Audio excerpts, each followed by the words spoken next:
Hello, beautiful people, and welcome back to my channel. I am your girl Taylor, and if you're new here, don't forget to hit the subscribe button down below. Let me say it now so I don't forget. But you guys see the title of the video. We are here to talk about Vanderpump Rules Reunion. I was originally going to do a part 1 and part 2 mashup video, but I've recorded this at least 3 times, and I just can't get it to condense into a short video. So I'm going to just have to split it into part 1 and part 2. I will film them back to back, so if you're watching this the day it gets uploaded, you just have to wait till tomorrow. Make sure to hit the notification bell so you guys will know when part 2 goes up. And if you've watched this a week since it's been uploaded, watch part 2 after, because I really got to connect both. I have my notes here.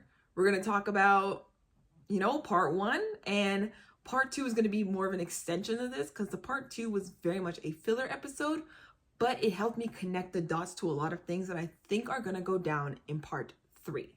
So let's get started.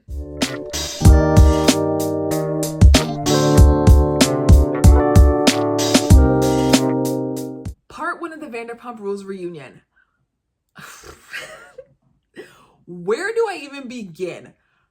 Oh my gosh, it was a lot. It was a lot. So I'm going to try and condense these notes down into like a quick video for you guys, but we'll see. First things first, Tom is lying. Tom has been lying. Tom will continue to lie, and I think Tom knows that he has to continue to lie in order to get through this. He is lying about the timeline. I believe him and Raquel have been going at it much longer than August of 2022. My unexpert opinion believes that. The reason I believe that is because of everything that got revealed in this part 1 of the reunion. He claims, and this might be the only time I actually agree with Tom Sandoval on one thing. He claims him and Ariana hid a lot of their relationship problems from the camera. I actually believe that to be true. Though Ariana denies it and she says, "Oh no, I've shared so much about our issues and intimacy problems, not having sex a lot, blah, blah, blah." Yeah, that's true, but there's also not a lot of your relationship that we saw to be like, you know what? Yeah, I can kind of see where the divide is or where the communication issues really are. Like, you see a little bit, but you don't see a lot in compared to other reality TV shows and other reality TV couples. So, sorry, I have a hair caught in my eyelash. Ugh.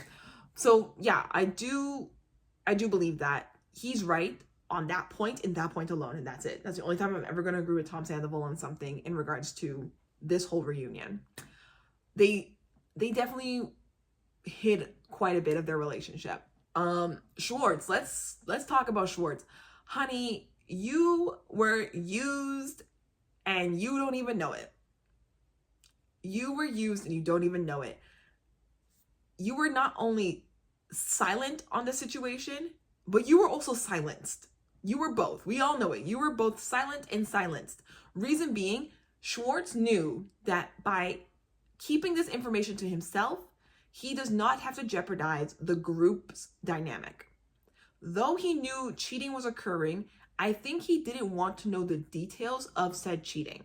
Because when you look at this entire season that just passed, the season 10, you're like, yo, Schwartz is saying some iffy jokes that make it seem like, oh yeah, he knows. But what does he know? He seems like he knows, but he doesn't know at the same time. And his reasoning of being silent is very much to the respect of Ariana and the respect of Katie. Let me explain, because I know you guys are going to jump at me and be like, girl, he doesn't respect Katie, he doesn't respect Ariana. No, let me explain. Schwartz, as a dumb, gullible, lovable, naive man that he is, he knew that by opening his mouth and exposing the affair between Tom Sandoval and Raquel, that was going to ruin everything. He has an entire restaurant on the line. So he had to be smart in dealing with this because of that restaurant. If he wasn't tied to Sandoval and if he wasn't best buddies with Sandoval, I think he would have actually sung like a canary. The same way he's singing like a canary on this stage and outing them for the fact that he known since August, but Sandoval was saying, "Oh, I didn't tell you till January." And Schwartz is like, "No, it was August. It was like around the boys' trip and Sheena's wedding." Like, Schwartz was singing like a canary on that stage, and Sandoval was not happy about it. But I think Schwartz knew, like, hey, if I break this news to Ariana, then I'm going to have to break it to Katie. And that's going to ruin a relationship between him and Katie because of him and Ariana, his connection to Tom Sandoval, and because he's going to have to stick by Tom Sandoval. And that's going to cause a problem with him and Katie because Katie says always that, like, Schwartz will stick up for anyone but her. And unfortunately, Sandoval and Schwartz, they're tied because of the restaurant. So it's very much that situation. Schwartz knew it was better for him to be silent and to remain silenced. So that's my thoughts on that situation. I do want to give a props to James and Lala for keeping it real, keeping it fun. They kept it lighthearted with their jokes, the way they would attack Tom. The second Tom opened his mouth and started crying, and they were like, oh no, you're not the victim here. Like, get rid of those crocodile tears. And they were just going at him. And Sandoval had to really just keep that shit in. Oh my God, those tears were gone so quick. But it was, they provided the comedic relief. Them two together, comedic relief for the reunion, part 1 and part 2.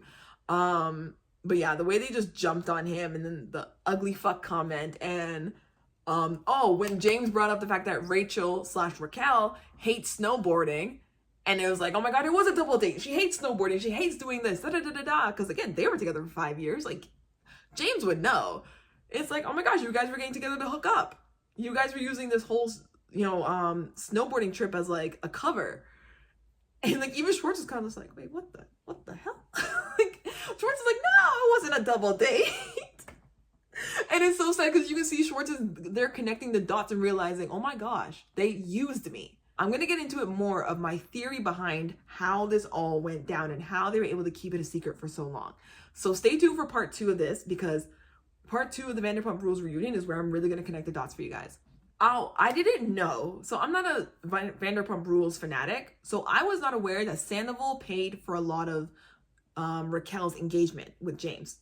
Like, James put on the whole Rachella thing, and I didn't know. So when they showed those flashbacks of Sandoval with a checkbook, like, oh, how much do I owe you? Da-da-da-da. And like just writing in a check and like I was shocked. I was like, oh my gosh, they've been hooking up since then. They've been hooking up since Raquel was still engaged to James. And the reason I think that is because what man? Because Tom Sandoval and James aren't even like best bros, like they're bros, but they're not best bros. You don't pay for another man to get engaged to a woman. And like him and Raquel weren't even like best buds or best well, not gals, but they weren't like unless they were. Okay, see, I'm gonna wait for part 2 of this. I'm gonna really connect the dots for you guys.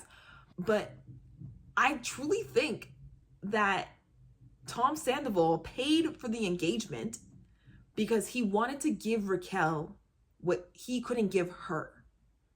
He knew that even if they were able to get together after he broke up with Ariana and she broke off with James, they couldn't have that big moment because the friend group dynamic would have been completely destroyed. So I think him paying for her to have that experience at least once in her life, that's why he did it. Because he's giving her everything he can't give her at that time. Just saying. Comment down below if you agree. Comment down below what you guys think is going on. Let me know. I do want to hear from you guys, and we'll chit chat in the comments, okay? A nice, sweet thing I loved was Schwartz finally apologizing to Katie. It was really beautiful to hear because that's all Katie's ever wanted, was Schwartz to see her, listen to her, identify her problems and pain and issues with him. So him actually apologizing to Katie was a really, really sweet moment. And I do commend him and applaud him for that. Let's talk about Scheana, because Scheana is going to be gone for part 3. We do see her for most of part 2.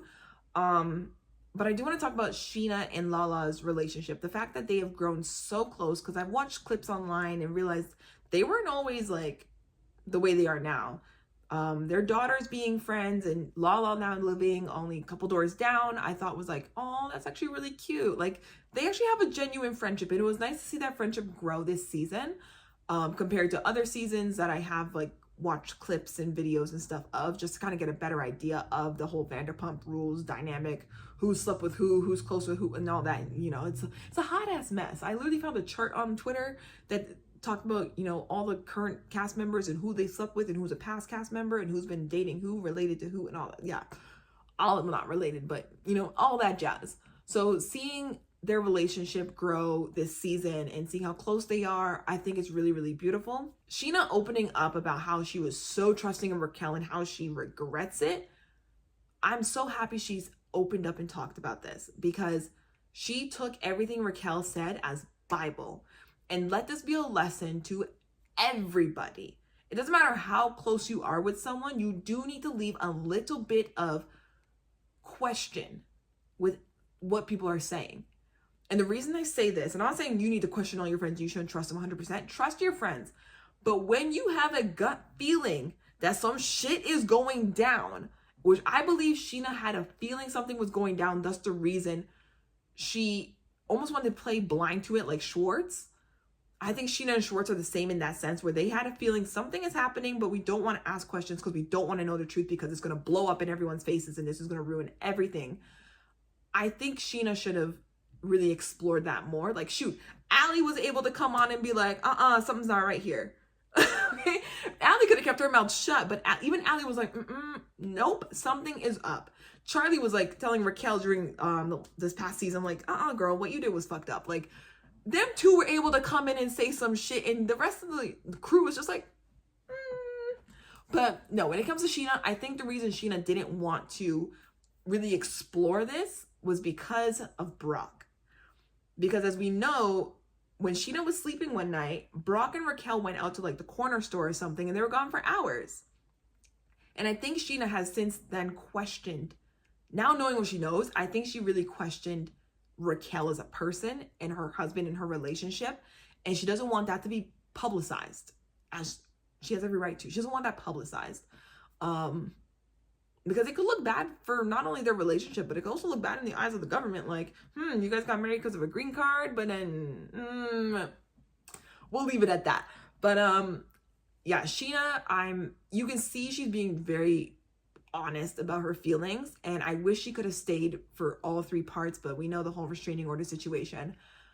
But in terms of part 1 of the reunion, I have to say it was very eye-opening, and I can't wait to film part 2 of my review of the reunion, because I'm going to really connect the dots for you guys. Don't forget to hit the subscribe button. Don't forget to hit the notification bell. Stay tuned for that video, because I might blow your mind with some theories, or shoot, you might already have the same theory as me, because I really want to get into it. Like I thought, part 2 is more of a filler episode, but it does give you a lot of context about the whole grand scheme of this affair. Anyways, that's all I have in terms of my review. I thought it was a great reunion for Vanderpump Rules. At least part 1 is pretty great. I would rate it about an A-. It wasn't an A+, but it was definitely an A-. I can't wait for part 3. I'm not even gonna say part 2. I've already watched part 2, I'll be honest. But I can't wait for part 3 to come out, because, baby, oh, the trailer for that is wild. Anyways, I will see you guys in the next video. Have a great day. Bye.